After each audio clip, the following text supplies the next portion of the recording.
देखिए हम लोग इलेक्ट्रिक चार्ज में सबसे पहले क्वेश्चन आप लोग से देखिएगा एनसीईआरटी बुक में दिया हुआ है कि find positive and negative charge in 1 cup of water, 1 cup of water. तो हम लोग यहाँ पे क्वेश्चन लिख लेते हैं बच्चे, क्या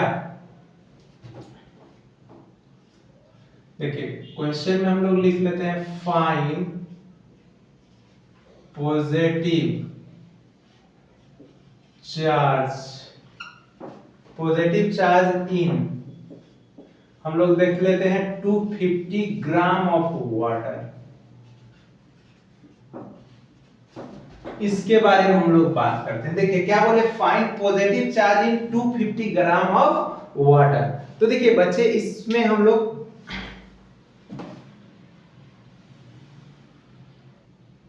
इसमें हम लोग देखने जा रहे हैं क्या, find positive charge in 250 gram of water. तो क्या होगा, देखिए जब भी कोई मॉलिक्यूल्स हो या कंपाउंड हो, उसका अगर मास दिया हुआ है बच्चे, तो उसमें आप ना क्या कीजिए, नंबर ऑफ मोल्स निकाल लीजिए। नंबर ऑफ मोल्स के हेल्प से आप नंबर ऑफ मॉलिक्यूल्स निकाल लीजिए। नंबर ऑफ मॉलिक्यूल्स इतना पहले आप कीजिए जो केमिस्ट्री में आप लोग पढ़े हैं। तो देखिए तो हम लोग इसको सॉल्यूशन करते हैं। सॉल्यूशन में गिवन मास इसका कितना दिया हुआ है, गिवन मास ऑफ किसका, वाटर का, इन ग्राम, तो दिया हुआ है 250 ग्राम। अब मोलर मास क्या होता है, मोलर मास ऑफ वाटर। तो देखिए बच्चे मोलर मास तो आप लोग निकालने जानते हैं, हाइड्रोजन का एटॉमिक मास 1 और कितना हाइड्रोजन है, 2 है, और ऑक्सीजन का एटॉमिक मास 16, तो ये हो गया आपका 18। अब देखिए नंबर ऑफ मोल का हम लोग क्या फॉर्मूला पढ़े थे, number of mole is equal to number of molecules, sorry पहले आप तो number of mole is equal to mass in gram बटे मोलर मास। तो देखिए तो मास इन ग्राम हम लोगों को कितना दिया हुआ है, 250 दिया हुआ है, और मोलर मास कितना दिया हुआ है, 18। ये पता चल गया हम लोगों को नंबर ऑफ मोल। फिर एक फॉर्मूला होता है number of mole is equal to number of molecules अब बटे क्या होता है, Avogadro number 6.022 into 10 to the power 23 होता है। तो देखिए यहां से नंबर ऑफ मॉलिक्यूल्स पता चल गया। नंबर ऑफ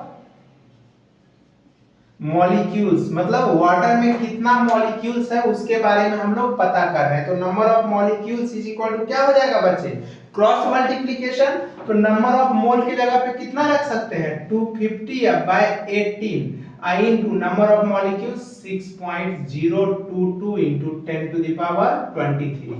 ये पता चल गया कि 250 मतलब एक वाटर में H2O में एक वाटर में इतना मॉलिक्यूल्स होगा, ये पता चल गया। आया बात समझ में। अब हम लोग देखते हैं 250 ग्राम में। तो ये तो हम लोग देख लिए नंबर ऑफ मॉलिक्यूल्स कितना था वाटर में। क्या किया बच्चे, अगर कोई भी चीज का मास दिया हुआ है तो हम लोग सबसे पहले क्या करेंगे, मॉलिक्यूल्स और कंपाउंड का मास अगर दिया हुआ है तो सबसे पहले गिवन मास लिख लेंगे, उसका मोलर मास लिख लेंगे, और इसके बाद नंबर ऑफ मोल निकालेंगे, फिर नंबर ऑफ मॉलिक्यूल्स निकाल लेंगे। अब यहाँ पे क्वेश्चन को गौर से देखिएगा बच्चे। क्वेश्चन को गौर से क्या देखना है आपको कि यहाँ पे पॉजिटिव चार्ज पूछ रहा है। तो देखिए कोई भी मॉलिक्यूल्स या कंपाउंड अगर उस पे कोई चार्ज नहीं है बच्चे, क्या बोले, कोई चार्ज अगर उस पे नहीं है मतलब वो न्यूट्रल है। जैसे वाटर पे कोई चार्ज दिख रहा है क्या, नहीं, तो न्यूट्रल है। तो उसमें हाइड्रोजन की, उसमें प्रोटॉन और इलेक्ट्रॉन कितना होगा, प्रोटॉन और इलेक्ट्रॉन। तो देखिए याद रखिए, आप लोग पढ़े होइएगा केमिस्ट्री में कि कोई भी एलिमेंट अगर न्यूट्रल होता है तो उसका एटॉमिक नंबर जितना होता है उतना प्रोटॉन होता है, उतना इलेक्ट्रॉन होता है, ठीक है। और अगर कोई एलिमेंट पे चार्ज होता है, जैसे कैटायंस या एनायंस होता है, कोई आयंस होता है, तो अगर एनायंस है, अगर निगेटिव चार्ज है, तो उस केस में एटॉमिक नंबर ऑफ प्रोटॉन के बराबर होता होता है लेकिन इलेक्ट्रॉन बढ़ जाता है, जितना चार्ज होता है उतना ऐड हो जाता है। आया बात समझ में। और अगर पॉजिटिव चार्ज है कोई भी आयंस पे, कोई भी जैसे कैटायंस है, तो उस केस में क्या होता है, एटॉमिक नंबर प्रोटॉन के बराबर होता है लेकिन इलेक्ट्रॉन घट जाता है। आया बात समझ में। तो इस केस में क्या होगा पॉजिटिव चार्ज में, तो नंबर ऑफ प्रोटॉन हम लोग देखने जा रहे हैं, नंबर ऑफ प्रोटॉन या नंबर ऑफ इलेक्ट्रॉन, इलेक्ट्रॉन किस में, इन वाटर में, इन वाटर में। तो क्या बोले, वाटर हाइड्रोजन का एटॉमिक नंबर 1 और 2 हाइड्रोजन है तो 2 और 8 ऑक्सीजन का होता है एटॉमिक नंबर। तो ये 10 हो गया प्रोटॉन और नंबर ऑफ इलेक्ट्रॉन। तो टोटल नंबर ऑफ प्रोटॉन कितना हो गया, तो इसको n मान लेते हैं। n बराबर हम मान लेते हैं टोटल नंबर ऑफ प्रोटॉन किसमें, इन 250 ग्राम ऑफ वाटर में, 250 ग्राम ऑफ वाटर में। तो देखिए 250 ग्राम ऑफ वाटर में तो कितना होगा, 10 into number of molecules, 10 into number of molecules हो जाएगा, जितना मॉलिक्यूल्स होगा। तो 10 into 250 by 18 into 6.022 into 10 to the power 23। तो देखिए ये n हो गया, टोटल नंबर ऑफ प्रोटॉन हो गया, टोटल नंबर ऑफ इलेक्ट्रॉन भी यही होगा। अब पॉजिटिव चार्ज बोल रहा है, तो पॉजिटिव चार्ज के लिए हम लोग क्या फॉर्मूला पढ़े हैं, Q is equal to Ne, Q is equal to, तो टोटल पॉजिटिव चार्ज लिखेंगे यहाँ पे, टोटल पॉजिटिव चार्ज। तो total positive charge in water क्या होगा, Q is equal to Ne। तो n कितना है, 10 इंटू 250 बाय 18 इंटू क्या 6.022 into 10 to the power 23 into charge of electron कितना होता है 1. चार्ज ऑफ प्रोटॉन होता है 1.6 इंटू 10 टू द पावर -19। तो ये होल इसका ऐसा यूनिट कूलम हो गया। और वही अगर निगेटिव चार्ज लेते हैं तो यहाँ पे माइनस कर देते हैं, क्योंकि प्रोटॉन का पॉजिटिव होता है, इलेक्ट्रॉन का -1.6 इंटू 10 टू द पावर -19 होता है, यही आंसर हो जाता। तो आ गया पॉजिटिव और निगेटिव चार्ज में पूछेगा तो हम लोग देख लिए कि अगर मास दिया रहेगा तो, अगर इसी तरह जैसे बच्चे वाटर का या कोई कंपाउंड का दिया रहेगा तो बन जाएगा। अब हम लोग देखते हैं क्या,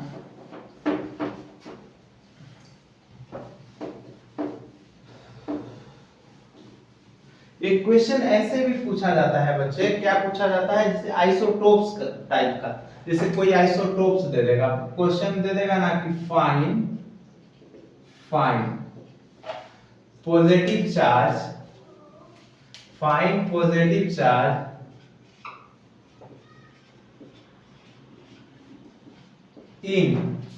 इन किसमें, सोडियम का आइसोटोप्स दे दिया 23 और 11, इस टाइप्स का क्वेश्चन दे दिया, आइसोटोप्स टाइप्स का दे दिया। तो क्या करेंगे आइसोटोप्स टाइप में, तो देखिए इसका सॉल्यूशन, तो सॉल्यूशन करने से पहले आप नोट में एक चीज रखिए कि कोई एलिमेंट x होता है तो उस पे a होता है बच्चे, ये z होता है, ये n होता है और ये ये n होता है और ये y होता है। जहां पे वेयर क्या, वेयर x क्या होता है, एलिमेंट होता है, नेम ऑफ एलिमेंट है, x कोई स्पेसिस है मतलब नेम ऑफ एलिमेंट है, ठीक है, x एलिमेंट है। a क्या है बच्चे, यहाँ पे a एटॉमिक मास है या मास नंबर है, z क्या है, एटॉमिक नंबर है, क्या है, एटॉमिक नंबर है। आ रहा है बात समझ में, एटॉमिक नंबर है। और y क्या है बच्चे, एटॉमिसिटी है, एटॉमिसिटी मतलब कोई भी एलिमेंट नेटिव विलेज में, नेटिव स्टेट में किस फॉर्म में पाया जाएगा वो है। और n क्या है, नंबर ऑफ न्यूट्रॉन है, न्यूट्रॉन है। लेकिन बहुत बच्चा लोग x ऐसे लिख देता है और यहाँ पे a लिख देता है और यहाँ पे z लिख देता है, तो ये भी बहुत हद तक सही है बच्चे, लेकिन ऐसे लिखा जाता है। तो अब देखिए, तो इसका सॉल्यूशन करने जा रहे हैं, देखिएगा सॉल्यूशन। तो यहाँ पे a कितना हो गया इसका 23 हो गया, z कितना हो गया 11 हो गया। तो z जो हो गया, हम बोले कि z जो होगा वही तो नंबर ऑफ प्रोटॉन होगा, वही तो नंबर ऑफ इलेक्ट्रॉन होगा, क्योंकि कोई चार्ज नहीं है तो 11 हो गया। तो इसी को तो हम लोग n मान सकते हैं। तो टोटल चार्ज कितना होगा? Total positive charge, total positive charge किसमें? इन सोडियम, इसमें Na2311 इसमें बोला है। तो कितना होगा टोटल पॉजिटिव चार्ज? तो इसी को तो हम लोग Q लिख सकते हैं बच्चे।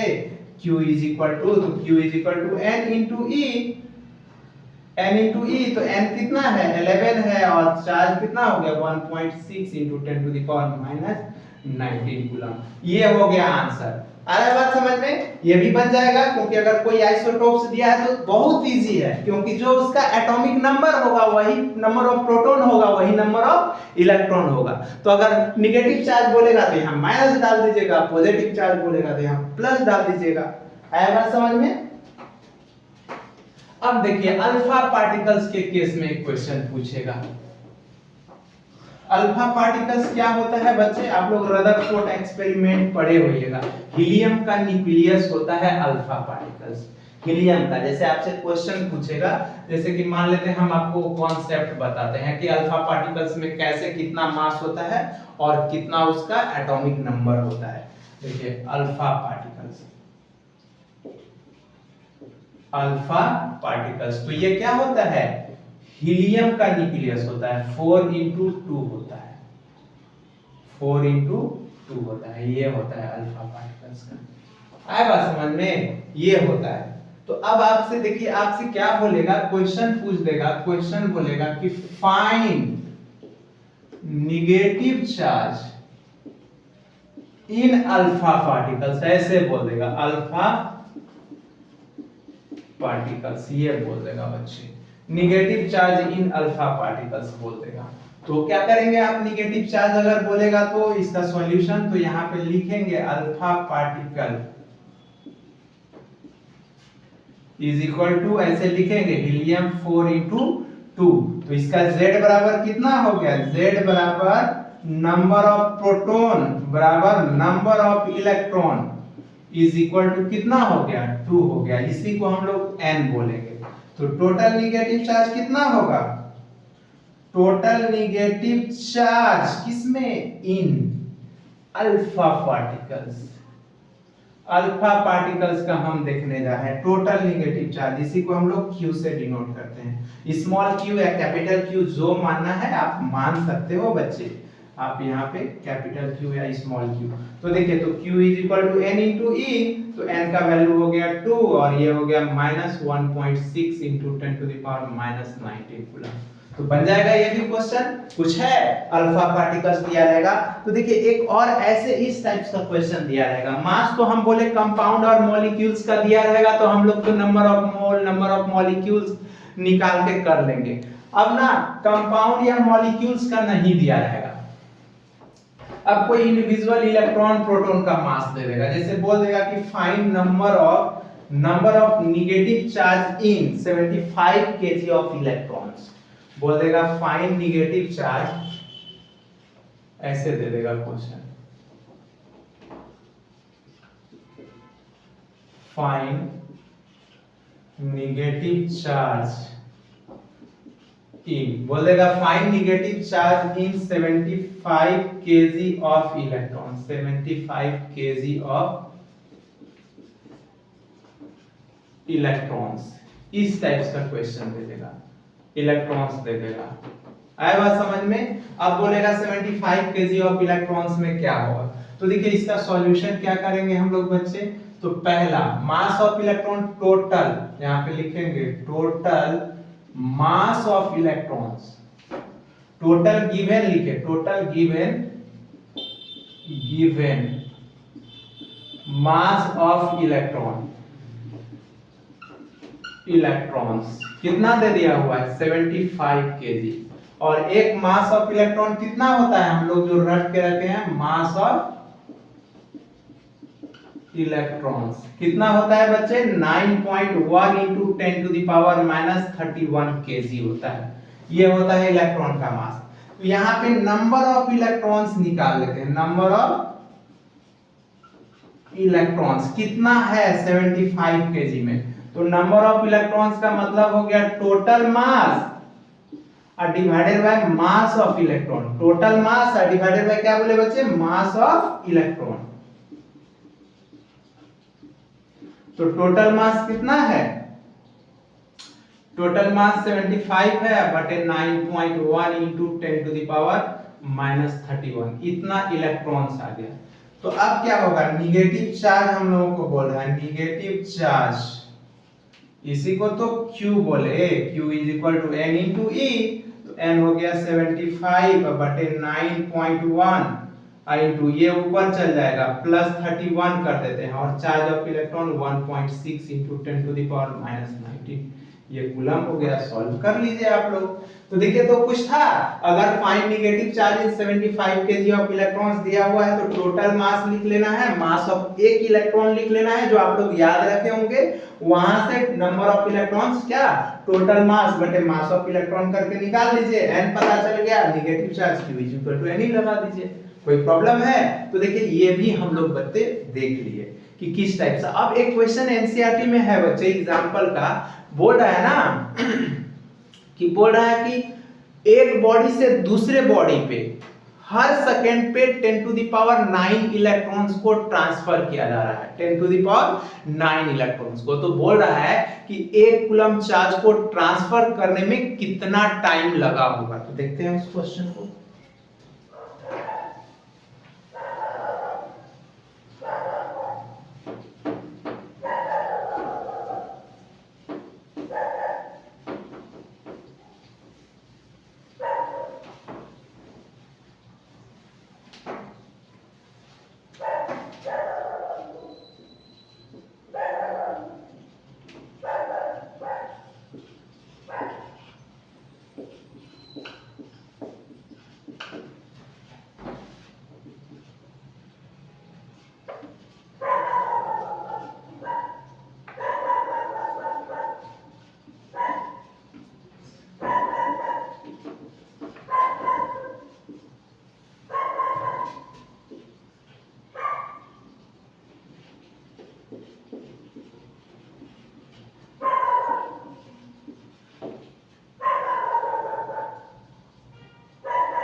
देखिए क्वेश्चन क्या है बच्चे कि ए बॉडी ट्रांसफर कर रहा है 10 to the power 9 electrons every second to another body, find time taken to transfer 1 coulomb of charge, ये बोल रहा है बच्चे।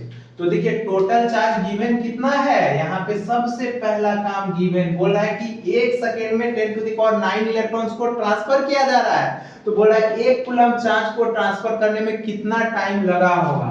तो यहाँ पे पहले लिख लेंगे टोटल चार्ज। टोटल चार्ज हम लोगों को कितना पता है,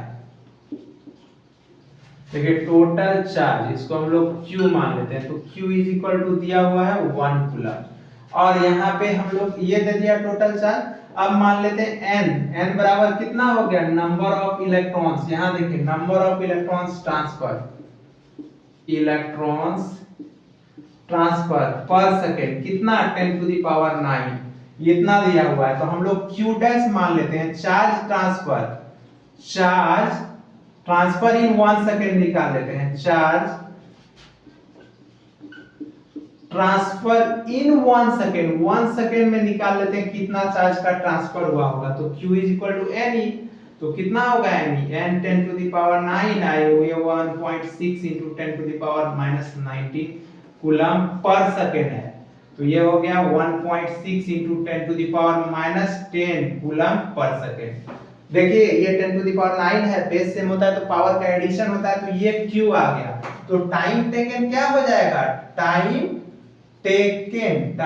टेकन इज इक्वल टू होगा टोटल चार्ज बटे चार्ज ट्रांसफर इन 1 सेकेंड। तो 1 कूलम बटे 1.6 into 10 to the power -19 coulomb पर सेकेंड। ये होगा। क्या किया बच्चे हम लोग, टोटल चार्ज पता था, नंबर ऑफ इलेक्ट्रॉन पर सेकेंड पता था, क्यू टोटल चार्ज ट्रांसफर पता था, तो निकाल लिए, तो ये हो गया। तो इसी को अगर हम लोग सॉल्व करेंगे तो ये डेसिमल उड़ाएंगे तो ऊपर कितना चल जाएगा 10, 10/16 into 10 to the power ये 19 हो जाएगा, ये ऊपर चला जाएगा। ये 19 है कि 10 है बच्चे, 10 है, ये ऊपर 10 चला जाएगा, ये हो जाएगा सेकेंड। तो इसको ऐसे लिख सकते हैं, देखिए तो एक जीरो बढ़ाएंगे तो 100/16 into 10 to the power 9 second. इसको सॉल्व करेंगे तो 6.25 आएगा, 6.25 into 10 to the power 9 second, इतना सेकेंड लगा होगा।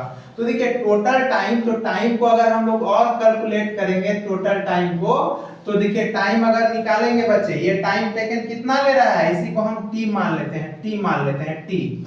तो ये आया, तो देखिए t इज इक्वल टू आ गया बच्चे 6.25 into 10 to the power 9 second आ गया है। तो अगर इसी को बच्चे हम लोग 6.25 into 10 to the power 9 को अगर ईयर में बदलना चाहें तो क्या करेंगे, तो 1 ईयर में 365 डेज होता है, 1 डेज में 24 आवर होता है, 1 आवर में 60 मिनट होता है, 1 मिनट में 60 सेकेंड होता है। अगर ये ईयर्स में आ गया, ईयर्स में अगर इसको सॉल्व करेंगे तो 198 ईयर्स आ जाएगा। आया बात समझ में, मतलब एक कूलम चार्ज को ट्रांसफर करने में बच्चे कितना लगेगा टाइम, 198 ईयर्स लगेगा। तो देखिए इसका जो भी क्वेश्चन था बच्चे हम इस टाइप्स का बता दिए। एक क्वेश्चन एनसीईआरटी के एक्सरसाइज में है बच्चे, उसमें पॉलीथीन को मतलब नंबर ऑफ इलेक्ट्रॉन को ट्रांसफर किया जा रहा है, तो लास्ट में पूछ रहा है कि क्या मास भी ट्रांसफर होगा, तो हाँ होगा। Q इक्वल टू एन से लगा लीजिएगा, एन दिया हुआ है, ठीक है। तो Q equal to charge of electron आपको पता है, तो Q इक्वल टू एन हो गया। और लास्ट में लिखिएगा यस चार्ज बॉडी कैरी करेगा या चार्ज बॉडी पॉजेस करेगा some mass, but mass body not possess any charge. चलिए हम लोग नेक्स्ट क्लास में बच्चे Coulomb's law in scalar form लेके मिलते हैं, तब तक आप लोग अपना ख्याल रखिए, थैंक यू।